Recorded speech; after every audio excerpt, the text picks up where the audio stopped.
Hi hello everyone, welcome to our channel మన stars.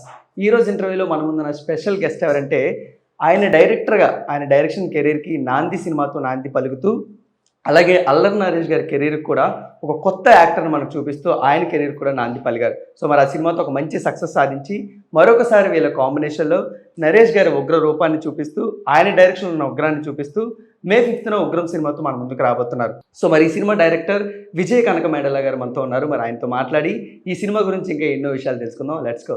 Hi sir, నమస్తే. Hi నమస్తే. So ఎలా ఉన్నారు సార్? బాగా టైర్డ్ అయిపోయినట్టున్నారు. సినిమా ఫైనల్కి వచ్చింది కదండి, ఇంకా డే నైట్లు ఉంటాయి కదా. సో ఆ టైర్డ్నెస్ తప్ప వేరేం లేదు. అంటే సినిమా షూటింగ్ అయిపోయిన తర్వాత కూడా మీరు పడుకోరు, అన్నం కూడా తినరా? ఎలాగా షూటింగ్ ఉన్నప్పుడు నైట్ టైము అలా కాదు. ఇప్పుడు అంటే షూట్కి ఎంత కష్టపడ్డామో పోస్ట్ ప్రొడక్షన్ కూడా అంతే కష్టం ఉంటుంది. ఎందుకంటే బ్యాక్గ్రౌండ్ స్కోర్కి కానీ ఎడిట్ లాక్ చేయడానికి బ్యాక్గ్రౌండ్ స్కోర్కి డబ్బింగ్స్ ఇవన్నీ ఉంటాయి కదండి. డెఫినెట్గా షూట్లో ఎంత కష్టం ఉంటుందో పోస్ట్లో కూడా అంతే కష్టం ఉంటుంది. ఓకే సార్, ఏదైనా ఒక కాంబినేషన్ వస్తుందంటే మళ్ళీ ఒకే కాంబినేషన్ మళ్ళీ రిపీట్ అవుతుందంటే వాళ్ళ మధ్యలో కొంచెం గ్యాప్ ఉంటుంది. బట్ మీరు మాత్రం వెంటనే మళ్ళీ నరేష్ గారితో ఈ కాంబినేషన్ రిపీట్ చేశారు. సో ఈసారి ఈ కాంబినేషన్ ఏ విధంగా ఎక్స్ప్లోర్ అవబోతుంది థియేటర్లో? అంటే ఇప్పుడు నరేష్ గారితో ఒక ఎమోషన్ యాంగిల్ చూశారు కదండి ఇప్పటివరకు. అంటే బిఫోర్ ఫిల్మ్స్లో కానీ నాందిలో కానీ ఆయన ఒక ఎమోషన్ యాంగిల్ చూశారు. ఆయనలో ఒక అగ్రెసివ్ యాంగిల్ ఈ సినిమాతో చూస్తారు. ఆయనలో కొత్త యాంగిల్ని ఈ సినిమాతో ప్రయాణం చేయడం జరుగుతుంది. సో ఇప్పుడు అంటే ఇలాంటి వాళ్ళని ఒక యాక్టర్గా మనం నాంది సినిమా నుంచే నరేష్ గారిని మేము కొత్త రూపంలో చూస్తున్నాం. సో ఒక అగ్రెసివ్ రూపంలో మేము చూస్తున్నప్పుడు థియేటర్లో సో మీరు ఆడియన్స్ యాక్సెప్ట్ చేయడానికి ఏ విధంగా మీరు ప్లాన్ చేస్తారు ఆయన క్యారెక్టర్ని? లేదంటే మేము అంటే కథ కొంచెం రియలిస్టిక్ ఉంటుంది, ప్రజెంటేషన్ కొంచెం రియలిస్టిక్ ఉంటుంది. కాబట్టి నరేష్ గారు ఉన్నా కానీ ఎవరున్నా కానీ ఆ ప్లేస్లో మీరున్నా కానీ డెఫినెట్గా యాక్సెప్ట్ చేస్తారని ఒక గట్ ఫీలింగ్తోనే డిజైన్ చేయడం జరిగింది. ఒక సిన్సియర్ కాప్ ఎలా అయితే ఉంటారో అలాగే ప్రేమ్ చేసామండి. ఎక్కడ నరేష్ గారు ఏంటి అన్నది ఒక ఎక్కడ అనిపించింది మీకు సినిమా బిగినింగ్ నుంచి కూడా. ఓకే. సో మెయిన్గా ఈ మధ్యలో మేము సిన్సియర్ కాప్ అంటే కాప్స్ రోల్స్లో చాలా చూస్తున్నాం. సో మెయిన్గా ఈ సిన్సియర్ కాప్లో ద డిఫరెన్స్ కానీ లేకపోతే ఆ స్పెషాలిటీ కానీ మేమేం చూడగలం మెయిన్గా? అండ్ అంటే సొసైటీ జరిగిన ఒక సేమ్ నాంది ఎలాగైతే ఒక ఇన్సిడెంట్ బేస్ చేసుకొని చేసామో సేమ్ ఉగ్రం కూడా అలాగా జరిగిన ఒక ఇష్యూస్ బేస్ చేసుకొని చేసింది. ప్రజెంట్ కూడా కరెంట్ కూడా బర్నింగ్ అండి, అలాంటి ఇష్యూస్ జరుగుతూ ఉన్నాయి, ఒక ఇన్సిడెంట్స్ జరుగుతున్నాయి. దాన్ని బేస్ చేసుకొని చేసింది కదా. దాన్ని ఒక పోలీస్ ఆఫీసర్ ఎలా డీల్ చేశాడు, ఎలా హ్యాండిల్ చేశాడు అన్న దాంట్లో డెఫినెట్గా ఇంట్రెస్ట్ ఉంటుంది. బిఫోర్ రెగ్యులర్ పోలీస్ స్టోరీస్ చాలా వచ్చినాయి. ఒక రివెంజ్ డ్రామాలోనో లేకపోతే ఒక యాక్షన్ డ్రామాలో ఎలా వచ్చినాయి. ఇది యాక్షన్ థ్రిల్లర్తో పాటు ఒక ఎమోషన్తో రన్ అవుతూ ఉంటుంది. ఒక సొసైటీలో ఒక కాజ్ కోసం ఫైట్ చేస్తూ ఉంటాడు హీరో. సో మీరు చెప్పినట్టు ఇప్పుడు మేము సినిమా చూస్తున్నప్పుడు ఇప్పటికే ఆ ఇన్సిడెంట్స్ జరుగుతున్నాయని మేము ఫీల్ అవుతాం. బట్ అలాంటప్పుడు ఆడియన్స్ కూడా కనెక్ట్ అవుతుంటారు. దీని గురించి ఎంతవరకు రీసెర్చ్ చేశారు, ఈ ఇన్సిడెంట్స్ ఎంతవరకు థియేటర్లో మాకు చూపించారు. సో మీరు స్టోరీ రాసుకున్నప్పుడు ఇలాంటి ఇన్సిడెంట్స్ గురించి మీ రీసెర్చ్ ఎంతవరకు? అండి కంప్లీట్ అంటే రీసెర్చ్ లేకుండా మేము స్క్రిప్ట్ ఏం చేయమండి. ఎందుకంటే నాంది కూడా ఆల్మోస్ట్ 8 months రీసెర్చ్ చేసిన తర్వాతే నాంది స్క్రిప్ట్గా మెటీరియలైజ్ అయింది. సేమ్ ఉగ్రం కూడా ఆల్మోస్ట్ ఒక 4-5 months. ఎందుకంటే ఇది బిఫోర్ లాక్డౌన్లోనే ఈ స్క్రిప్ట్ స్టార్ట్ చేసాం కాబట్టి రీసెర్చ్కి ఎక్కువ టైం అప్పుడు దొరికింది. తర్వాత మళ్ళీ కాంబినేషన్లో ఫిల్మ్ చేద్దామని ఫిక్స్ అయిన తర్వాత రీసెర్చ్కి ఒక 5 months కూర్చున్నాం. చాలా క్లియర్ అంటే మేమైతే ఏ ఇష్యూ గురించి చెప్తున్నామంటే చాలా క్లియర్గా ఉన్న డేటాని బోరు కొట్టించకుండా ఏదో మన క్లాస్ ఫీజర్ని కాకుండా దాన్ని అర్థమయ్యేలా చెప్పాం. సో ఎవ్రీ కాప్ రోల్లో కానీ లేకపోతే సినిమాలో ఏదో ఒక సినిమా మెయిన్ లీడ్లో చూసుకుంటే ఆ క్యారెక్టర్కి ఏదో ఒక స్పెషల్ డిజైన్ చేస్తూ ఉంటారు. సో మెయిన్గా ఉగ్రం సినిమాలో అల్లరి నరేష్ గారి ఆ కాప్ రోల్లో ఆ స్పెషల్ డిజైనింగ్స్ అంటే మేము క్యారెక్టర్ బౌండరీస్ అంటే పోలీస్ ఆఫీసర్ బౌండరీస్ అనేవి ఉండవండి. మన బయట సొసైటీలో చూసుకుంటే ఎక్కడికైనా వెళ్ళొచ్చు, ఏమైనా చేయొచ్చు, ఆ చట్టానికి అవ్వడం కోసం ఏదైనా చేయొచ్చు. ఇందులో నరేష్ గారి క్యారెక్టర్కి అంటే చాలా కాప్ రోల్స్లో ఒక మ్యానరిజం అన్నీ ఉంటాయి. ఈ క్యారెక్టర్కి మేము డిజైన్ చేసిందే టైటిల్ అండి ఉగ్రం.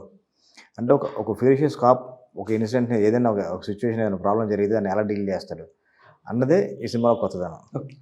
సో ఉగ్రం అనే టైటిల్ ఆల్రెడీ ప్రశాంత్ నీల్ గారి కాంబినేషన్లో వచ్చేసి సో మళ్ళీ ఇదే టైటిల్ మీరు తీసుకొని సో దీని మీద ఎంత ఇంపాక్ట్ మేము చూడగలం మెయిన్? లేదండి ఇప్పుడు అంటే అది కన్నడలో వచ్చిన ఫిల్మ్. ఇప్పుడు చాలా ఫిల్మ్స్ మల్టీ లాంగ్వేజ్లో వస్తున్నప్పుడు సేమ్ సినిమా టైటిల్స్ చాలా వస్తాయి.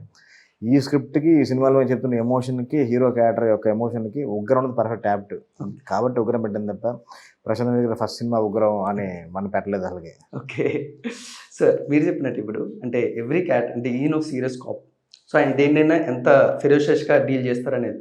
సో మీరు అందులో కూడా ఒక ఫ్యామిలీ ఎమోషన్స్ చూపించుకుంటూ వచ్చారు. సో అలాంటి ఫ్యామిలీ ఎమోషన్స్ వచ్చినప్పుడు ప్రతి ఒక్కరు కూడా వీక్ అయిపోతూ ఉంటారు. సో సినిమాలో మా క్యారెక్టర్ అదే అల్లరి నరేష్ గారి క్యారెక్టర్ ఎలా ఉండబోతుంది అప్పుడు అలాంటి సిచ్యువేషన్స్? అదేనండి అంటే ఎంత ఫెరోషియస్ కాప్ అయినా ఎవరైనా అనేది ఒక ఆర్మీ చీఫ్ అయినా కానీ తనకు ఫ్యామిలీ ఉంటుంది, మదర్ ఫాదర్ వైఫ్ కిడ్స్ ఉంటారు, ఆ ఫ్యామిలీకి ఒక ఎఫెక్షన్ ఉంటుంది. అలాంటి ఫ్యామిలీకి ఒక ప్రాబ్లం వస్తే ఇంకా ఎలా రియాక్ట్ అవుతారు? ఈ సినిమాలో కూడా నరేష్ అలాగే రియాక్ట్ అవుతారు. అక్కడి నుంచి ఒక రూపం అయితే స్టార్ట్ అవుతుంది సినిమాలో.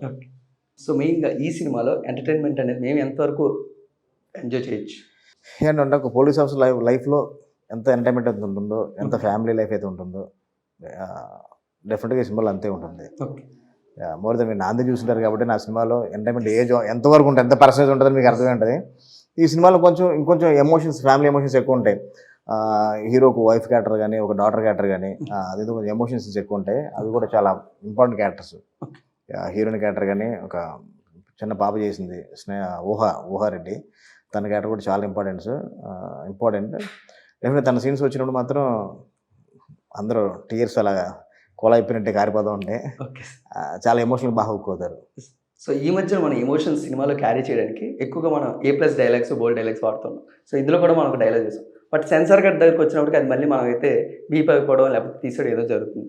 సో అంటే ఈ సినిమాలో ఒకవేళ సెన్సార్ కట్ అయితే సో ఆ ఎమోషన్ని ఆడియన్స్కి క్యారీ చేయడానికి మీరు ఎలాంటి ప్రికాషన్స్ తీసుకున్నారు? ఓకే అండి. మా సినిమాలో ఇలాంటి ఎమోషన్ ఉందని మేము టీజర్లో చెప్పేసాం కాబట్టి రేపు ఆడియోలో అది బీప్ పడ్డా కానీ ఆ ఎమోషన్ ఆడియన్స్ హుక్ అయిపోయి ఉంటాడు. అందుకోసం ముందు టీజర్లోనే దాన్ని మేము రివీల్ చేయడం జరిగింది. లేకుంటే సెన్సార్ నుంచి ఫస్ట్ 2 letters మాత్రం బీప్ ఇస్తారు. ఆ బీప్లోనే ఆడియన్స్కి అర్థమైపోతుంది. ఉన్నదానికన్నా ఇంకా ఎక్కువ ఊహించుకుంటారు ఆడియన్స్. అక్కడ బీప్ పడితే ఉన్న ఒక హార్డ్ డైలాగ్ కన్నా ఎక్కువ ఊహించుకుంటారు. ఓకే. సో అల్లరి నరేష్ గారి కెరీర్లో పోలీస్ కాప్ రోల్స్ అనేవి చాలా చేశారు. అవి ఇప్పటివరకు ఫన్నీగా, కామెడీగా వచ్చాయి. బట్ ఇది ఒక ఫెరోషియస్ కాప్. సో ఆయన ఏ విధంగా ఛాలెంజింగ్గా తీసుకున్నారు ఈ క్యారెక్టర్ని ప్లే చేసి? ఫస్ట్ చెప్పినప్పుడే అసలు చాలా బాగుందండి కదే. నేను అంటే ఒక పోలీస్ ఆఫీసర్గా నన్ను ఎలా చూశారు, ఇప్పటివరకు ఫన్నీ క్యారెక్టర్ చేశాను కదా అన్నారు ఆయన. లేదంటే మీలో తెలియని ఒక ఉగ్ర రూపం ఉంది కదా, అది ఆ బిహైండ్ ది స్క్రీన్ అది మీకు నాకు మన క్లోజ్ అసోసియేషన్ పీపుల్ వరకే తెలుస్తుంది కదా, దాన్ని ఆన్ స్క్రీన్ తీసుకొద్దాం, కొత్తగా ఉంటుంది, యూనిఫామ్ కూడా చాలా కొత్తగా ఉంటుందని చేస్తే అన్న దానికి ఆయన కొంచెం టైం తీసుకొని కొంచెం మేకవర్కి కొంచెం బాడీ బిల్డ్ చేసి ముందే చెప్పాను సార్, 6 ప్యాక్లు అయ్యి మనకి ఇంత బల్కీ బాడీలో అవసరం లేదు, ఒక సిన్సియర్గా మనకు సొసైటీలో ఎలా ఉంటారో అలా ఉంటే చాలు మనకి అన్నదానికి ఆయన ఒక 3 months టైం తీసుకొని కొంచెం ఆయన బాడీ బిల్డ్ చేసి బిఫోర్ మూవీస్ చేసిన దాంట్లో కొంచెం కామెడీతో చేశారు కాబట్టి పోలీస్ క్యారెక్టర్స్, ఆ కామెడీ బాడీ లాంగ్వేజ్ రాకుండా కొంచెం ఆయన అన్ని ప్రాక్టీస్ చేసి నాకు కావాల్సినట్టు 100% అవుట్పుట్ ఇచ్చారు. Okay sir. You have best association with science screens. So వాళ్ళు మీరంటే ఒక బెస్ట్ కాంబినేషన్. సో మెయిన్గా ఈ సినిమా గురించి వచ్చినప్పటికి సో అంటే వాళ్ళని ఏ విధంగా మీరు నమ్మించారు, లేకపోతే ఏ విధంగా అవుట్పుట్ని వాళ్ళు అనుకున్న విధంగా రాణించారు ప్రొడక్షన్స్? అంటే షైన్ స్క్రీన్స్ అంటే సాహు గారితో, హరీష్ గారితో నేను బిఫోర్ డైరెక్టర్ ముందు నుంచి నాకు పరిచయం. నాకు వాళ్ళు ప్రొడక్షన్ కూడా స్టార్ట్ చేయక బిఫోర్ నుంచి ఒక కామన్ ఫ్రెండ్ త్రూ ఫ్రెండ్స్ అనమాట. నాంది అయిపోయిన తర్వాత లేదని మనం ఫిల్మ్ చేద్దామంటే ఇంకా అక్కడి నుంచి ఇంకా కలిసి ట్రావెల్ అయ్యాము.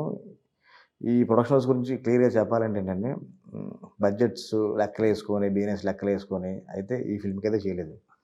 నాకు అనుకున్న బడ్జెట్ కన్నా ఇంక్రీజ్ అవుతున్నా కానీ నాకు బాగా సపోర్ట్ చేసి క్వాలిటీ కోసం మంచి స్క్రిప్ట్ని మంచి క్వాలిటీగా తీసుకొని వస్తే డెఫినెట్గా ఆడియన్స్ యాక్సెప్ట్ చేస్తారు. అంతా బాగా సపోర్ట్ చేశారు. డెఫినెట్గా అంటే ఎలాంటి అసోసియేషన్ అని చెప్పాలంటే నా హోమ్ ప్రొడక్షన్ లాగే అండి ఇది సైన్స్ స్క్రీన్స్ అన్నది. నెక్స్ట్ నా ఫర్దర్ ఫిల్మ్ కూడా ఇక్కడే ఉండొచ్చు. ఇంకా అంటే ఎన్ని సినిమాలు చేస్తానంటే ఇప్పుడు క్లియర్గా చెప్పలేం కానీ ఇది నా హోమ్ ప్రొడక్షన్ అండి అంతే సైన్స్ స్క్రీన్స్. సో మెయిన్గా మ్యూజిక్ డైరెక్టింగ్ కూడా సో నాందికి సో ఇప్పుడు సో అంటే ద బెస్ట్ అసోసియేషన్ ఎప్పుడు స్టార్ట్ అయింది మీకు? అంటే ఒక మ్యూజిక్ డైరెక్టర్ కాదండి, మొత్తం టోటల్ టీం అంతా కూడా నాంది చేసిన టోటల్ టీం ఒకరం వర్క్ చేసింది, ఓన్లీ ప్రొడక్షనర్స్ తప్ప. నాకు శ్రీచరణ్ పాకాల నాకు బిఫోర్ నాంది నాకు తను క్లోజ్గా పెద్ద పరిచయం కాదు. తను చేసిన ఫిల్మ్స్ క్షణం, గూఢచారి, ఎవరు, ఈ ఫిలిం చూసి తన బ్యాక్గ్రౌండ్ స్కోర్ నాకు బాగా నచ్చి నేను తనని నాంది డైలోనే సరే మా మేనేజర్ త్రూ పిలిపించి ఒకసారి మాట్లాడి ఆ సినిమాకి స్టార్ట్ అయిన అసోసియేషన్, ఆ సినిమా ఎండ్ అయ్యే టైంకి వెరీ క్లోజ్ అయిపోయాం. అసలుకి ఇప్పుడు క్లోజ్ ఫ్యామిలీ ఫ్రెండ్స్. అంటే నా సినిమా కోసం తను ఎంతైనా చేస్తాడు, ఏమైనా చేస్తాడు. ఈ సినిమాకి బిఫోర్ తను చేసిన ఫిలిమ్స్తో చూసుకుంటే ఈ సినిమాకి తను ఇచ్చిన అవుట్పుట్ కానీ తను ఇచ్చిన బ్యాక్గ్రౌండ్ స్కోర్ కానీ ఇప్పటివరకు వావ్ అన్నారు కదా, ఈ సినిమాతో ఇంకంటే వావ్కి ఇంకేముంటో తెలియదు కానీ డెఫినెట్ సర్ప్రైజ్ అయితే ఉంటుంది ఆర్టివరంలో. ఇప్పటివరకు తను స్పై థ్రిల్లర్స్ ఇలాంటి సినిమాలు చేశాడు కదా, ఈ సినిమా కొంచెం యాక్షన్ బేస్ ఉంటుంది కాబట్టి ఈ యాక్షన్కి కూడా చాలా బెస్ట్ బిజినెస్ ఇచ్చాడు. రేపు పొద్దున సినిమా రిలీజ్ అయిన తర్వాత ఈ బిగ్ లీడ్లో ఉన్న మ్యూజిక్ డైరెక్టర్స్ ఎవరికి తగ్గడు, కమర్షియల్ ఫిల్మ్ కూడా తను ఈజీగా చేసేయగలడు అన్నది మాత్రం ఈ సినిమాతో ప్రూవ్ చేసుకుంటాడు తను. సో మెయిన్ అంటే మేము అంటే టీజర్లోనే మీరు అన్నీ చెప్పేయకూడదు, బట్ మెయిన్గా ఒక ఆడియన్స్గా టీజర్ చూసినప్పుడు ఒక ఫెరోషియస్ కాపు సో ఫెరోషియస్గా వెళ్తూ ఉంటారు జర్నీలోని, సో ఒకేసారి ఫ్యామిలీ వల్ల డౌన్ అవ్వాల్సి వస్తుంది. సో ఇది మాకు టీజర్లో అర్థమైంది. So can you expect any thrillers కానీ లేకపోతే ట్విస్టులు కానీ? అదే ట్విస్ట్లు, థ్రిల్లింగ్ ఎలిమెంట్స్ మీరే అంటున్నారు, అది రివీల్ చేస్తే ట్విస్ట్లు ఎలాగవుతాయి, థ్రిల్లింగ్ ఎలిమెంట్స్ ఎలాగవుతాయి, అది ఆర్డర్లో చూద్దాం. సో డెఫినెట్గా రేపు ట్రయల్లో చూస్తారు. ట్రయల్లో చూసిన తర్వాత కూడా అందులో లేకనేవి కూడా థియేటర్లో చాలా థ్రిల్లింగ్ ఎలిమెంట్స్ ట్విస్ట్లు ఉంటాయి. సో మెయిన్గా ఇప్పట్లోనే ఎక్కువ మేము థ్రిల్లింగ్ జోనర్సే చూస్తున్నాం సార్. సో అలాంటప్పుడు వాళ్ళు ఫస్ట్ నుంచి క్లైమాక్స్ వరకు బాగానే తీసుకెళ్తుంటారు, బట్ క్లైమాక్స్లో ఒకసారి డౌన్ అయిపోతుంటారు స్క్రీన్ ప్లేలో కానీ, లేకపోతే ట్విస్ట్ రివీల్ చేసే ప్రధానం. సో మీరు మెయిన్గా స్క్రీన్ ప్లేలో కానీ లేకపోతే డైరెక్షన్లో మీరు ఏ విధంగా ప్లాన్ చేసుకున్నారు ఆ ట్విస్ట్ అనేది ఆడియన్స్ ఎంజాయ్ చేస్తూ ఉంటారు? అదంటే రేపు సినిమా చూస్తే క్లియర్గా అర్థమవుతుంది మన ఆడియన్ ఎంగేజ్ చేయగలిగాం లేదా, క్లైమాక్స్ వరకు ఆడియన్ హుక్ చేసి కూర్చోబెట్టగలిగాం లేదా అనేది డెఫినెట్గా రేపు థియేటర్లో ఆడియన్స్కి ఓపెన్ అవుతుంది. అది ముందే చెప్తే రివీల్ అయిపోతాయి కదా ఏంటన్నది కూడా. సో ఇప్పటివరకు మీరు చాలా చెప్పేస్తారు, ఒక పక్క యాక్షన్, ఒక పక్క ఫ్యామిలీ ఎంటర్టైన్మెంట్. సో మెయిన్గా ఉగ్రాన్ని ఆడియన్స్ ఏ వ్యూ పాయింట్లో మెయిన్ చూడొచ్చు? ఒక మంచి సినిమా చూసుకున్న ఫీలింగ్ అయితే డెఫినెట్గా ఉండవు. ఉగ్రం ఒక నాంది లాంటి కాంబినేషన్ తర్వాత ఆ సినిమా చూసి మీకు ఏదైతే నచ్చిందో అలాంటి ఎలిమెంట్స్ ఎక్కడ మిస్ అవ్వకుండా డెఫినెట్గా ఉగ్రం ఉంటుంది. నాంది కన్నా నచ్చేలా ఉంటుంది ఉగ్రం మీకు.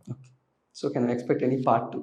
ఉగ్రంకి పార్ట్ అసలు ఏమనుకోలేదు ఇంకా అసలు అంటే చెప్పలేము, ఇప్పుడు అనుకోలేము. ఏంటంటే రేపు పొద్దున్న ఐడియా ఫామ్ అయితే ఎంతసేపు చెప్పండి. ఓకే.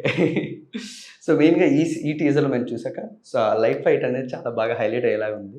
సో దాని గురించి ఆ స్పెషల్ డిజైన్ కానీ లేకపోతే సినిమాలో ఎప్పుడు మేము ఎక్స్పెక్ట్ చేయొచ్చు ఆ ఫైట్ అని? అదే ఇప్పుడు సినిమాలో ఏ పొజిషన్లో వస్తే ఏ మినిట్లో వస్తే చెప్తే 10 minutes అవుతుంది ఇంకా ఫైట్ రాదు, 20th minute ఫైట్ అన్నారని చూస్తారు తప్ప ముందు సినిమాలో ఇన్వాల్వ్ అవ్వరు కదా. అందుకోసం ఎప్పుడు వస్తుంది క్లియర్ చెప్పడం కన్నా ఈ ఫైట్ చేయడం కోసం చాలా, అంటే ఒక ఈ ఫైట్ అని కాదండి, అన్ని ఫైట్ చేయడం కోసం కూడా చాలా ఎక్కువ కష్టపడ్డాయి. ఎందుకంటే అన్ని ఫైట్స్ అన్ని నైట్ సీక్వెన్స్లో చేయాల్సి వచ్చింది. ఒక కాప్ డ్రామా కాబట్టి ఎక్కువ నైట్ షూట్ చేయాల్సి వచ్చింది. ఈ నైట్ షూట్ చేసిన దాంట్లో ఒక ఫైట్ ఒకటి రెయిన్ ఎఫెక్ట్లో షూట్ చేసాం. దీనికి చాలా కష్టపడ్డాం. ఇది కూడా ఆల్మోస్ట్ ఈ ఫారెస్ట్ ఫైట్ కూడా 12 degrees 13 degrees టెంపరేచర్లో షూట్ చేసాం. ఫారెస్ట్లో ఎంత చాలా ఉంటుందో తెలుసు కదా మీకు. చాలా కష్టపడి చేసాం. దీంతోపాటు ఒక రెయిన్ ఎఫెక్ట్ సీక్వెన్స్ ఒకటి షూట్ చేసాం. అది షూట్ చేసినప్పుడు అవుట్స్కట్స్లో ఎక్కడో ఒక హైవేలో 8 degrees టెంపరేచర్, డిసెంబర్ అంటే జాన్ బిగినింగ్, అప్పుడు ఎంత కూల్గా ఉంటుందో తెలుసు హైదరాబాద్. అలాంటి దాంట్లో రెయిన్ ఎఫెక్ట్లో చాలా హారబుల్ సిచ్యువేషన్లో షూట్ చేసాం. అది ఆ ఫైట్ మేము పడ్డ కష్టానికి ఆన్ స్క్రీన్ చూసిన తర్వాత చాలా థ్రిల్ ఫీల్ అయ్యాం. ఆడియన్స్ కూడా ఎక్కువ మోర్ థ్రిల్ ఫీల్ అవుతారు ఆ యాక్షన్ సీక్వెన్స్కి.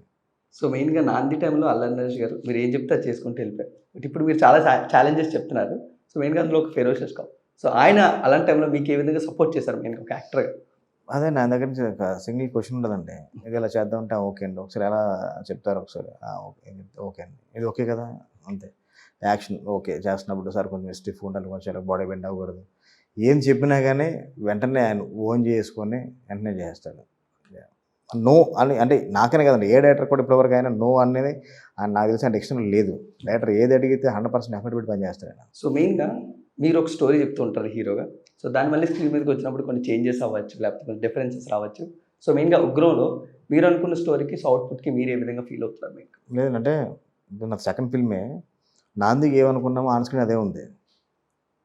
పేపర్ మీద నుంచి స్క్రీన్ మీదకి వెళ్ళేసరికి కొంచెం ఇంకా బెటర్ చేసుకుంటూ వెళ్ళాం. ఎమోషన్స్ కానీ విజువల్ కానీ ఏదైనా కానీ మ్యూజిక్తో హై చేయడం కానీ ఏంటన్నది సేమ్ ఉగ్రం కూడా అంతే అండి. మేము ఏదైతే అనుకున్నామో దాన్ని ఇంకా బాగా తీసాం. మేము అనుకున్న దాంట్లో మిస్ అయింది అయితే ఏమీ లేదు. ఇంకొంచెం చాలా బెటర్ అవుట్పుట్ ఇచ్చాం. మేము ఫస్ట్ అనుకున్న విజువల్ కన్నా ది బెస్ట్ అవుట్పుట్ ఇచ్చాం. ఎందుకంటే నాకు ప్రొడక్షన్ సపోర్ట్ చేసుకొని చాలా గ్రాండీర్ కోసం కూడా నాకు బాగా సపోర్ట్ చేసింది. కాబట్టి ఫస్ట్ నేను ఉగ్రం స్టార్ట్ చేసినప్పటికీ ఉగ్రం రిలీజ్ టైంకి విజువల్ నేను అనుకున్న దాంట్లో చాలా 100కి 200% ఎక్స్ట్రా విజువల్ మేము గెయిన్ చేసాం. సో మెయిన్గా ఇప్పట్లో వస్తున్న సినిమాల్లోని సో కొన్ని కమర్షియల్ సినిమాస్లో కానీ లేకపోతే హీరోయిన్స్ ఉన్నారా ఉన్నట్టు, లేకపోతే సాంగ్స్ గురించి, సో మెయిన్గా ఇందులో మా హీరోయిన్ సో ఏ విధంగా ఆమె క్యారెక్టర్ ఉండబోతుంది? లేదు తన క్యారెక్టర్ ఫుల్ త్రోట్ ఉంటుంది. హీరోయిన్ అంటే ఇప్పుడు నాంది లాగంటే నాందిలో తన లైఫ్లో ఒక పార్ట్ వరకు చూపించాం కాబట్టి హీరోయిన్ ఒక సర్టన్ ఒక 20-25 minutes వరకే ఉంటుంది. ఈ ఫిల్మ్ అలా కాదు, ఒక ఫుల్ లెంత్ రోల్ ఉంటుంది. తనకు డాటర్ క్యారెక్టర్ కూడా ఉంది కదా, ఒక ఫుల్ లెంత్ ఉంటుంది. తను మిర్నా మలయాళీ, చాలా గుడ్ పర్ఫార్మర్. అంటే ఎమోషన్ని చాలా ఈజీగా అర్థం చేసుకుని నరేష్ గారు అర్థం చేసుకున్నారు. అమ్మాయి అదర్ లాంగ్వేజ్ అమ్మాయి అయినా కానీ ఈజీగా అర్థం చేసుకొని చాలా బాగా యాక్ట్ చేసింది అనుకోండి. సో స్టోరీ రైటర్ వెంకట్ గారితో మీకు బెస్ట్ అసోసియేషన్? యా. సో అంటే ఈ సినిమా స్టోరీలో సో ఆయన ఇన్పుట్స్ ఏంటి? అదండి కథ ఆయనది. ఈ సినిమా స్టోరీ కూడా తందే. ఇప్పుడు కాదు తంది వెంకట. నేను ఇంతకుముందు ఇంటర్వ్యూస్లో కూడా చెప్పాను, చాలా లాంగ్ బ్యాక్ అసోసియేషన్ మాది, 15 years ట్రావెల్ మాది. మేము రూమ్మేట్స్ అన్నీ ఫ్యామిలీ ఫ్రెండ్స్ అవన్నీ మనం చెప్పి బోర్ కొట్టేసింది. కానీ నాంది ఎలాగో తను ముందు ఒక ఐడియా ఎక్కడి నుంచి పిక్ చేస్తారండి. అంటే ఒక ఆర్టికల్ చదివిన తర్వాత ఎలాంటి ఒక ఇష్యూ ఉంది, ఆ ఇష్యూ బేస్ చేసుకుని చేద్దామా, దాన్ని ఎంతవరకు మనం మెటీరియలైజ్ చేయగలం అన్న తర్వాత మాకు అప్పుడు స్టార్ట్ అవుతుంది స్క్రిప్ట్. ఓకే ఈ ఇష్యూని బేస్ చేసి చేయాలంటే సెంటర్ క్యారెక్టర్ ఎలా ఉండాలి, అది కాప ఉండాలా, కాప అయి ఉండాలా, లేకపోతే లాయర్ అయి ఉండాలా, ఏంటంటే అప్పుడు డిసైడ్ చేస్తాం. ఆ డిసైడ్ చేస్తున్న ప్రాసెస్లోనే ఈ ఉగ్రం కూడా మేము ఏదైతే ఒక ప్రాబ్లం గురించి మేము ఎక్స్ప్లెయిన్ చేస్తున్నామో అది క్లియర్ చేయడం కోసం సెంటర్ క్యారెక్టర్ పోలీస్ ఆఫీసర్ తీసుకుంటే బాగుంటుంది అన్న దాని నుంచి ఒక పోలీస్ క్యారెక్టర్ డిజైన్ చేసి స్క్రిప్ట్ అంతా చేసాం. దానికి నాకు ఫుల్ సింక్ అండి. నా నా మైండ్ సెట్, నా వేవ్ లెంత్ తనకు బాగా తెలుసు. తన దగ్గర నుంచి అవుట్పుట్ వస్తే నాకు బాగా తెలుసు. ఇంకా తను నేనే కాకుండా ఇంకా మొత్తం మా టీం అందరూ కూడా కూర్చుంటాం స్క్రిప్ట్లో, బెస్ట్ అవుట్పుట్ తీసుకొస్తాను. సో ఇప్పట్లోని ఇండస్ట్రీలో కాంబినేషన్ అనేది స్టోరీ ఒకరిది, డైరెక్షన్ ఒకటి చాలా తక్కువగా రేర్గా చూస్తున్నాం. సో ఈ కాంబినేషన్ మీరు ఎప్పటివరకు రిపీట్ చేస్తారు, లేకపోతే ఫ్యూచర్లో మీ స్టోరీతో మీ డైరెక్షన్ ఒకటి చూడగలం మేము పక్క? అంటే ఇద్దరం కలిసి అనుకుంటాం ఐడియా, తనది ఐడియా నాది ఐడియా కాదు. ఇప్పుడు నాకు ఒక ఐడియా ఫామ్ అయినా కానీ క్రెడిట్ తందే, తనకి ఐడియా ఫామ్ అయినా కానీ తందే క్రెడిట్. ఎందుకంటే ఇద్దరం కలిసి ఫస్ట్ ట్రావెల్ అవుదాం అనుకున్నప్పుడు స్టోరీ తను, స్క్రిప్ట్ డైరెక్షన్ నేను అనుకుని ప్లాన్ చేసుకుని వెళ్తాను. డెఫినెట్గా ఇది మా కెరీర్ ఎండ్ వరకు కూడా ఇలాగే ఉంటుంది. ఒక రమణ బాబు గారు ఎండ్ వరకు ఎలా ఉన్నారో అలాగే ఉంటుంది. సో మెయిన్గా నాంది సినిమా తర్వాత అంటే మళ్ళీ మంచి సక్సెస్ వచ్చిన తర్వాత డిఫరెంట్ హీరోస్తో ట్రై చేద్దాం, so different commercial stories try చేద్దాం మీరు ఎప్పుడు అనుకో? కమర్షియల్ స్టోరీస్ చేద్దాం అని అనుకోలేదండి. కాన్సెప్ట్ సినిమానే కొంచెం కమర్షియల్ చెప్తాను నా ప్రయత్నం ఉంటుంది. ఇప్పుడు అనుకున్నాం మధ్యలో బిఫోర్ నాంది అలాగే చాలామంది హీరోస్ దగ్గరికి ఎలా అప్రోచ్ అయ్యామో, ఆఫ్టర్ నాంది కూడా ఒక 2-3 అనుకున్నాం. కానీ వాళ్ళ టైం లైన్కి మన టైం లైన్కి సెట్ అవ్వలేదు. ఒక 1-2 పర్సన్స్ దగ్గర ఏమో మనం అనుకున్న వేవ్ లెంత్లు స్క్రిప్ట్ సైడ్ మ్యాచ్ అవ్వలేదు. అంతే తప్ప డెఫినెట్గా అందరితో సినిమాలు చేయాలని అయితే ఉంటుంది. ఉగ్రం తర్వాత అవ్వచ్చు చూద్దాం. సో మెయిన్గా మీ గురువు గారి సజెషన్స్ ఉగ్రానికి? ఉగ్రాన్ సజెషన్స్ అంటే తను ఉగ్రం అంటే లాక్డౌన్ తర్వాత స్టార్ట్ చేసిన టైంలో తను కూడా మన హరీష్ గారు కూడా కళ్యాణ్ గారి స్క్రిప్ట్లో చాలా బిజీగా ఉన్నారు. ఒక లైన్గా చెప్పిన దానికి బాగుందిరా ప్రొసీడ్ అయిపోయి చేసే అన్నాడు. తర్వాత కొన్ని విజువల్స్ టీజర్ ట్రయల్ డ్రైవ్ చూపిస్తే తను కూడా మనం టీజర్ బయటకు వచ్చింది అందరూ ఎలా బాగున్నారో తన ఎక్స్ప్రెషన్ అలాగే ఉంది. ఇదేంటో ఎలా తీస్తూ అసలు తను ఇచ్చిన బెస్ట్ కాంప్లిమెంట్ ఏంటంటే ఆ టీజర్ అందుకని తను ముందు ఫస్ట్ నాకు చూపించిన తర్వాత మరి మనకు లోకేష్ కనకరాజు దొరికాడు అనిపిస్తుంది రా అన్నాడు. ఆ రోజు నేను చాలా ఫుల్ హ్యాపీ పడుకున్నా. పడుకోవడం అంటే ఆల్మోస్ట్ ఆ రోజు ఎర్లీ మార్నింగ్ 3 o'clock ఏమో వచ్చాడు సెట్టింగ్ నాకు. అక్కడ తను వేరే అవుట్ ఆఫ్ స్టేషన్ వెళ్ళి నాంది వేలో ఒకసారి ఓకే కలుద్దాం అని వచ్చాడు. ఆ 3 o'clock నేను ట్రైలర్ చూపిస్తే తను నచ్చి తను ఇచ్చిన కాంప్లిమెంట్తో ఆ 3 to 6 నేను చాలా స్పీడ్గా అసలు జెట్ స్పీడ్గా వర్క్ చేయాలి ఫినిష్ చేద్దాం తన ఎనర్జీగా. తను ఎప్పుడు పాజిటివ్ ప్లస్ ఫుల్ సపోర్ట్. అసలుకి తనతో ఉంటే నాకు ఎనర్జీ ఉంటుంది. ఎప్పుడు నేను లో మూమెంట్లో కూడా నేను తను కలిసానంటే తనతో 10 minutes మాట్లాడితే చాలు ఒక ఎనర్జీతో బయటకు వస్తాం. ఒక 10 Red Bull తాగినట్టు బయటకు వచ్చేస్తాం. సో మెయిన్గా మీకు సెకండ్ సినిమా ఇది డైరెక్టర్గా. సో అంటే ప్రతి సినిమా నుంచి డైరెక్టర్గా నెక్స్ట్ సినిమాకి వెళ్ళినప్పుడు మనం ఏదో ఒకటి నేర్చుకుంటూ ఉంటాం. సో ఎలాంటి స్మాల్ మిస్టేక్స్ చేయకూడదు అనుకుంటాం. సో నాంది నుంచి ఉగ్రంకి వచ్చినప్పుడు మీరంటే అవి మెయిన్గా మీరు అబ్జర్వ్ చేసిన చేంజెస్ అంటే? అలా తప్పులు చెప్పేస్తే మన వీక్నెస్ బయటకు తెలిసిపోద్ది కదా. డెఫినెట్గా అండి, అంటే తప్పులు చేస్తాను కదా, కానీ డెఫినెట్గా అంటే ప్రతిసారి సీన్ షూట్ చేసిన తర్వాత ఎడిట్ అయిపోయి అంతా వచ్చిన తర్వాత కూడా ఇంకొంచెం బెటర్ చేస్తుంటే బాగుంటుంది, ఇంకొంచెం బెటర్ చేస్తే బాగుంటుంది. ఏ డైరెక్టర్గానే ఉంటుంది, అలాగే నాకు కూడా ఉంటుంది. అలా సినిమాకి మనం బెటర్ చేసుకుంటూ వెళ్తాం తప్ప నేర్చుకోవాలంటే అదే ఎమోషన్స్ అదే ఇది కొత్త టెక్నిక్ నేర్చుకోవాలంతే. ఇంకా కొత్త టెక్నాలజీ వచ్చింది, ఆ టెక్నాలజీ మనం ఎలా బ్రెయిన్ చేద్దాం నేర్చుకోవడం తప్ప ఎమోషన్స్ అని ఎప్పుడు మారవు, అదే ఎమోషన్స్. సో మెయిన్గా మీ నాంది సినిమాలో ఎవ్రీ క్యారెక్టర్ కూడా చూసుకుంటే సో ఉన్నారా అన్నట్టు కాకుండా ప్రతి క్యారెక్టర్ ఒక ఇంపార్టెన్స్ ఇస్తూ వెళ్తుంటారు. సో ఉగ్రంలో మేము అలాంటి క్యారెక్టర్స్ మెయిన్గా ఎన్ని చూడగలం? ఉన్నాయండి, చాలా లిమిటెడ్ క్యారెక్టర్స్ ఉంటాయి. ఉన్న ప్రతి క్యారెక్టర్కి ఇంపార్టెన్స్ ఉంటుంది, అందుకే క్యారెక్టర్స్ చాలా లిమిటెడ్గా ఉంటాయి. శత్రు గారు ఒక క్యారెక్టర్ చేశారు, ఇంద్రజ గారు ఒక క్యారెక్టర్ చేశారు, రమేష్ రెడ్డి గారు ఒక క్యారెక్టర్ చేశారు, కన్నడ యాక్టర్ శరత్లు దశ గారు ఒక క్యారెక్టర్ చేశారు. ఇవన్నీ చాలా ఇంపార్టెంట్ క్యారెక్టర్స్ కాబట్టే వాళ్ళని అంత మంచి యాక్టర్స్ చూస్ చేసుకోవడం జరిగింది. సో ఈ సినిమా ఉగ్రం సినిమాలో పొలిటికల్ జోనర్ కూడా కొంచెం టచ్ అయ్యేటట్టు మాకు కనబడుతుంది టీజర్ చూసినప్పుడు. అదే పొలిటికల్ జోనర్ ఉంటుందా, ఏ జోనర్ ఉంటుందా, పొద్దున May 5th రిలీజ్ అయిపోయిన తర్వాత థియేటర్లో ఆడిన స్క్రీన్ అయిపోతుంది కదా. అందరూ మేము కూడా ఎక్స్పెక్ట్ చేయాలి. యా, డెఫినెట్లీ ఉగ్రం సినిమా నుంచి ఆడియన్స్ ఫైనల్గా సో ఏమి ఎక్స్పెక్ట్ చేసి మేము ఉగ్రం సినిమాకి వెళ్తున్నప్పుడు థియేటర్లోని సో ప్రతి సినిమా అంటారు థియేటర్లో చూడాల్సిన ఎక్స్పీరియన్స్ అంటారు. సో ఆ థియేటర్లో ఎక్స్పీరియన్స్ ఉగ్రం సినిమా నుంచి మేము ఎక్స్పెక్ట్ చేసి మేము ఇంకా నరేష్ గారి దగ్గర నుంచి కొత్త యాక్షన్ సీక్వెన్స్తో పాటు ఒక మంచి సౌండింగ్ మాత్రం, ఒక సౌండ్ ఎక్స్పీరియన్స్ మాత్రం డెఫినెట్గా అనిపిస్తుంది. క్లైమాక్స్ బయటకు వచ్చిన తర్వాత ఒక మంచి సౌండ్ ఎక్స్పీరియన్స్తో వైబ్తో బయటకు వస్తారు. అది మాత్రం 100% గ్యారెంటీ నేను ఇవ్వగలను. ఇది ఇంట్లో కూర్చొని ఓటీటీలో కూర్చొని చూస్తే కనుక డెఫినెట్గా ఆ సౌండ్ ఇంపాక్ట్ అయితే రాదు. సినిమా బిగినింగ్ నుంచి స్టార్ట్ చేసిన దగ్గర నుంచి ఎండ్ వరకు కూడా సినిమా ది బెస్ట్ సౌండ్ ఉంటుంది.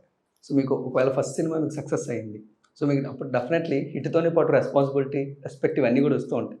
సో ఆ ఉగ్రానికి ఆ రెస్పాన్సిబిలిటీ మీరు ఏ విధంగా ఫ్లో చేసుకుంటూ వెళ్ళారు? చేయండి. ఇప్పుడు బిఫోర్ నాంది కూడా మనకి ఒక రెస్పాన్సిబిలిటీ ఉంటుంది, ఎందుకంటే ఫస్ట్ సినిమా డెఫినెట్గా హిట్ సినిమా తీయాలి అనేది. తర్వాత ఆఫ్టర్ నాంది ఉగ్రం కూడా మోర్ అంటే కొంచెం ఎన్హాన్స్ అవుతుంది ఆ రెస్పాన్సిబిలిటీ. సెకండ్ ఫిల్మ్ కూడా డెఫినెట్ హిట్ ఫిల్మ్ తీయాలి. ఎందుకంటే సెకండ్ ఫిల్మ్ కొంచెం అటు ఇటు తేడా అయిందంటే మళ్ళీ ఒక 2-3 ఇయర్స్ కాలు కూర్చోబెట్టేసి ఇండస్ట్రీ ఇది మనకి. సెకండ్ ఫిల్మ్లో కదా థర్డ్ ఫిల్మ్ అంటే ఇప్పుడు ఈచ్ అండ్ ఎవ్రీ ఫిల్మ్ కూడా అలాగే అయిపోయిందండి. ప్రతి సినిమాకి రెస్పాన్సిబిలిటీ పెరుగుద్ది. ఆ రెస్పాన్సిబిలిటీని మన మైండ్లో పెట్టుకునే ఎక్కడ పొగరు నాంది సక్సెస్ ఇచ్చాం కదా ఒక పొగరు ఏం బయటికి రాకుండా మనలో మనం తొక్కి పెట్టేసుకొని అట్లనే చాలా కూల్గా పనిచేసుకుంటూ వెళ్ళిపోయాం. Super. So hash Vijay Naresh 3 ఇది ఎప్పుడు చూడగలం? చూద్దాం అంటే ఇంకా మేమే అనుకోలేదు ఇంకా ఎప్పుడు ఏంటన్నది. ఓకే. డెఫినెట్గా ఉంటుంది. ఓకే. సో ఒక డైరెక్టర్గా బ్రో మీరు మీ జర్నీలో చూసుకుంటే సో ఎలాంటి సినిమాలు చేయడం మీరు ఎక్కువగా ఇష్టపడుతూ ఉంటారు? సో ఆడియన్స్ని ఏ విధంగా ఎంగేజ్ చేద్దాం మీరు అనుకుంటుంటారు మీ అదండి. కెరీర్లో చూసుకుంటే? అంటే ఎలాంటి సినిమా అంటే ఒక సోషల్ కాజ్తోని బిల్డ్ చేసి ఒక కమర్షియల్ ఫిల్మ్స్ అండి. ఇప్పుడు నాంది చూస్తే ఒక ఇన్సిడెంట్ బేస్ చేసుకొని ఒక సెక్షన్ 2 లాంటి ఒక ఇష్యూని కమర్షియల్ వేలో చెప్పాం. ఒక తెలియని ఒక సెక్షన్ అందరికీ అర్థమయ్యేలాగా. ఇప్పుడు ఉగ్రంలో కూడా ఒక తెలియని కొన్ని మన సోషల్లో జరుగుతున్న కొన్ని తెలియని ఇన్సిడెంట్స్ని కొంచెం అర్థమయ్యేలా చెప్తున్నాం. మీరు ఇలా జరుగుతున్నారా, మీరు కొంచెం జాగ్రత్తగా ఉండండి, ఇలా జరుగుతున్నాయని చెప్తున్నాం. కాబట్టి నేను నెక్స్ట్ ఫిల్మ్స్లో కూడా సోషల్ కాజ్ ఉంటుంది. సోషల్ కాజ్తో పాటు కమర్షియల్ వాల్యూస్ ఫుల్గా ఉంటాయి. సూపర్. అండ్ సోషల్ కాజ్ ఎప్పుడు చెప్తూ ఉన్నా ఒక స్టార్ చెప్తూ ఉంటే దానికి ఇంకా ఎక్కువ ఇంపాక్ట్ ఉంటూ ఉంటుంది. సో మీ ఫ్యూచర్లో అలా ఏమైనా ఎక్స్పెక్ట్ చేయొచ్చా ఒక స్టార్తో మంచి సోషల్? డెఫినెట్గా అండి. ఇప్పుడు స్టార్స్తో చేయాలని ఎందుకు ఉండదు? స్టార్తో చేసినప్పుడు కూడా సోషల్ కాజ్తో అవుట్ అండ్ అవుట్ కమర్షియల్ ఫిల్మే చేస్తాను. ఓకే. సో కొన్నిసార్లు స్టార్స్తో చేసినప్పుడు మనకు కొంచెం డిసప్పాయింట్ అవుతూ ఉండాలి, లేకపోతే కొన్నిసార్లు కాంప్రమైజ్ అవుతూ ఉండాలి వాళ్ళు అడిగిన దానికి మనం. సో మీ వ్యూ పాయింట్లో అలాగే ఉంటుంది మీ డైరెక్షన్? ఇంకా లేదు కదండి. ఇంకా మనం వాళ్ళని అప్రోచ్ అవ్వలేదు కాబట్టి ఎంతవరకు కాంప్రమైజ్ అవ్వాల్సి వస్తే లేదా మనం కన్విన్స్ చేయగలుగుతామా అన్నది ఇంకా మనం స్టార్స్ని అప్రోచ్ అవ్వలేదు కాబట్టి మనకి ఇంకా తెలియదు అప్పుడు. ఓకే. అది తెలిసిన టైంలో మనం వాళ్ళు కన్విన్స్ చేసుకున్న దాంట్లో ఉంటుంది. ఎందుకంటే స్టార్స్ కూడా రెగ్యులర్ కమర్షియల్ ఫిల్మ్స్ కూడా ఎవరు చేయట్లేదు. ఒక మంచి కంటెంట్ బేస్డ్ సినిమానే కమర్షియల్ వేలో ప్రజెంట్ చేయడానికి ఇష్టపడుతున్నారు వాళ్ళు కూడా. కాబట్టి నా ఐడియాస్ కూడా ఈజీగా వాళ్ళు కనెక్ట్ అవుతాయి అనుకుంటున్నాను. ఓకే. సో ఆల్రెడీ ఈ సినిమా మంచి సక్సెస్గా బయటకు వస్తుంది, మంచిగా ఉండిపోతుందని. సో మీకు ఆల్రెడీ చాలా కాల్స్ వచ్చుంటాయి నెక్స్ట్ ఫ్యూచర్ ప్రాజెక్ట్స్. సో ఏవి మాకు ఫ్యూచర్ ప్రాజెక్ట్స్? లేదండి. అంటే ఆల్మోస్ట్ షూట్ అయిపోయి 2 months అవుతుంది. 2 months నుంచి కూడా ఫుల్ కంప్లీట్ పోస్ట్లో ఉన్నాం. అదే ఇందాక చెప్పాలి కదా, శ్రీచరణ్ గురించి చెప్తున్నప్పుడు మర్చిపోయాను చెప్పడం. ఈ సినిమాకి ఎన్ని రోజులు వర్క్ చేసామో అంతకన్నా ఎక్కువ రోజులు రికార్డింగ్ కోసం వర్క్ చేసాం. అందుకోసం ది బెస్ట్ సౌండ్ వస్తుందని చెప్తున్నాను. ఉన్నాయండి. అంటే ఇప్పుడు రిలీజ్ దగ్గరకు వచ్చిందని కాదు కానీ మన బిఫోర్ నుంచి కూడా మన స్క్రిప్ట్స్ కానీ హీరోలు అప్రోచ్ అవ్వడం కానీ ఉంటుంది కాబట్టి అందరికీ టచ్లో ఉన్నాము. సినిమా రిలీజ్ అయిన తర్వాత ఎక్కడ వర్క్ ఉంటుందో చూద్దాం. సో మెయిన్ బండ్ల గణేష్ గారితో ఎప్పటి నుంచో మీకు అవుతుంది టాక్. సో అది ఎప్పుడైనా మేము ఎక్స్పెక్ట్ చేయొచ్చు. ఆయన కూడా ఈ మధ్యన సినిమాలో చాలా దూరం అయిపోయారు. సినిమా దూరం పేరు గణేష్ని కూడా ఎప్పటి నుంచి అడుగుతున్నారు సినిమా చేద్దామని. సరే చేద్దామని చెప్తున్నాను. ఇప్పుడు నుంచి గబ్బర్ సింగ్ టైం నుంచి జరుగుతుంది. ఇప్పుడు కాదు, తను గబ్బర్ సింగ్ టైంలో నమ్మాడు. ఒకళ్ళిద్దరు హీరోల దగ్గరికి అప్పుడే పంపించాడు అంతను. అప్పుడు వర్కౌట్ అవ్వలేదు. చూద్దాం, మెటీరియల్ అవ్వాలి. ఎప్పుడంటే మనం ఇప్పుడే క్లారిటీ చెప్పలేం కదా. సో దిల్ రాజు గారితో అదే అండి. ఇప్పుడు దిల్ రాజు గారితోనా లేకపోతే గణేష్ గారితో ఉన్నది కాదు. ముందు మనకు స్క్రిప్ట్ అనుకొని నెక్స్ట్ ఫిల్మ్ అయితే నేను ఇక్కడ షైన్ స్క్రీన్లో చేస్తున్నాను. ఆ తర్వాత ఏంటంటే ఆలోచించాలి. ఈ బిఫోర్ కనుక రాజు గారు వచ్చి మళ్ళీ మంచి హీరో మంచి స్క్రిప్ట్ ఇలా అనుకుంటే షైన్ నుంచి కూడా చేసే అవకాశం ఉంటుంది. చెప్పలేము నెక్స్ట్ ఏంటి ఎలా మారుతుందని మనం చెప్పలేం కదా. ఎందుకంటే హీరోస్ వాళ్ళకు కమిట్మెంట్స్ ఉంటాయి. మనం స్క్రిప్ట్ చెప్తాం, వాళ్ళకు బ్యానర్ కమిట్ అయి ఉంటారు, అక్కడ చేద్దాం ఉంటారు. ఆ డెఫినెట్గా మనం మ్యూచువల్గా వెళ్ళి అక్కడ చేసి మనకి రావాల్సి ఉంటుంది అంతే. So thank you so much sir. And me fifth గురించి మేము చాలా ఈగర్గా వెయిట్ చేస్తున్నాం. సో మంచి సక్సెస్ రాను. Thank you so much. Thank you so much.